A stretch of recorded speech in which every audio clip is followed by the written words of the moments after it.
It's time to dream again. Do you believe that? Mr. Toastmaster who just left, fellow members and guests, my name is Austin Haynes. I'm excited to speak with you tonight. So I want you to imagine this, a visualization of a young boy crouched down in a dimly lit room while on the other side of the wall, his parents battled their way into divorce. And in that moment, that young boy didn't feel good enough.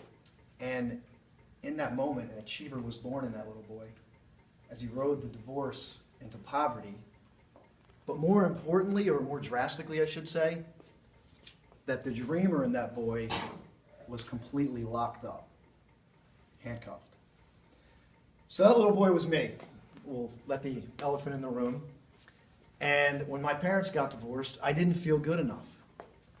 I felt like something was wrong. And you know what's interesting? Have you ever made a key decision in your life where you made a decision, I think I was about a 5-year-old boy, and you make a key decision at 5, but you don't recognize it till later? This happens a lot, believe it or not. So I didn't feel good enough, so guess what? Achiever was born, and I was going to prove how good I was. So I got into sports. Anybody ever heard of soccer? Right, the World Cup's going on right now. So I got into soccer. I got into basketball. And I started to do really well. And I loved it. And I was like practicing all the time. But you know what happened? Just when I started to get good, it was like I ran into the ceiling. And there was a voice in the back of my head. Said, hold it, put the brakes on, you're not that good. Anybody have a voice like that? Why don't we grab that voice and just get rid of it, right? But I didn't get rid of it because I didn't know what it was. So I kept going on with this voice in my head, wondering why it would have kept holding me back. So I mentioned to you earlier, poverty. Has anybody ever been impoverished before? Wow, doesn't feel good, does it?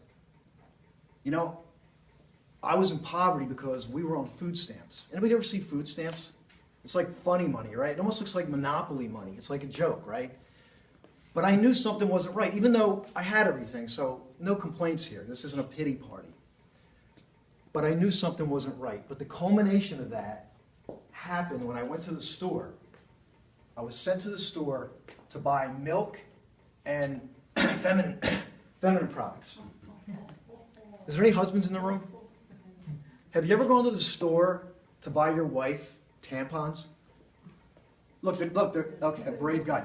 You're too embarrassed to even mention it, right?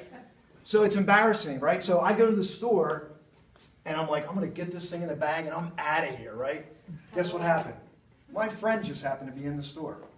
So I'm buying feminine products with food stamps, and another key decision. I never want to feel like this ever again. Again, it wasn't like I lacked, but you just recognize things growing up as a kid. You're more impressionable. So I knew that I wanted more. Good news. I got a shoe shine kit. Anybody ever see those old-fashioned shoe shine kits? I got one. I didn't know what it was at first, but I was like, this is cool. I'm going to grab this thing. And fortunately, I lived in a town where there was more bars per square mile than any other town. I think they were in the Guinness Book of World Records. Great, right? So now I get to go into the bar with a shoe shine kit as a young boy. So I go in the bar, and first of all, the bartender's like, hey, get that kid out of here, because he sees this young boy walking in. So I'd hold up the shoe shine kit, and guess what? The bartender would go, oh, come on in. So I would go around the bar, and I'd grab my cloth, and I'd shine up the shoes, work real hard, no idea what I'm getting paid for, didn't care. Shining the shoes up, working real hard, making sure them things are spit shine, they look great. And then the guy would say, what do I owe you? And I'd say, whatever you want to give me, sir. He'd give me $1, I didn't care. You know what? I was making money. And it felt good. Felt good. So you know what I did? I took that industriousness into my adulthood. And guess what? I still wanted to prove myself. So guess what I did? I got into sales, right? What a great field to get into if you want to prove yourself. Because guess what? They want you to prove yourself every day, every month, every quarter, every year. What have you done for me lately? Great. So I'm going to go out and I'm going to prove myself. I'm going to show them I'm good, right? So guess what? That happened. I became successful. And I made money. Anybody ever have a breakthrough, you make money? Feels good, right? But you know what? I still felt unfulfilled. Why did I feel unfulfilled when I had success? Do you remember when I started this story and there was a dreamer that got locked up? Well, that dreamer, despite the success, was still locked up by those self-limiting beliefs and that little voice that kept talking. And it's funny, I just got a message from a woman today. You know what she said? I always believed in you more than you did in yourself. Just today, I said, wow. It just was a confirmation that that is so true.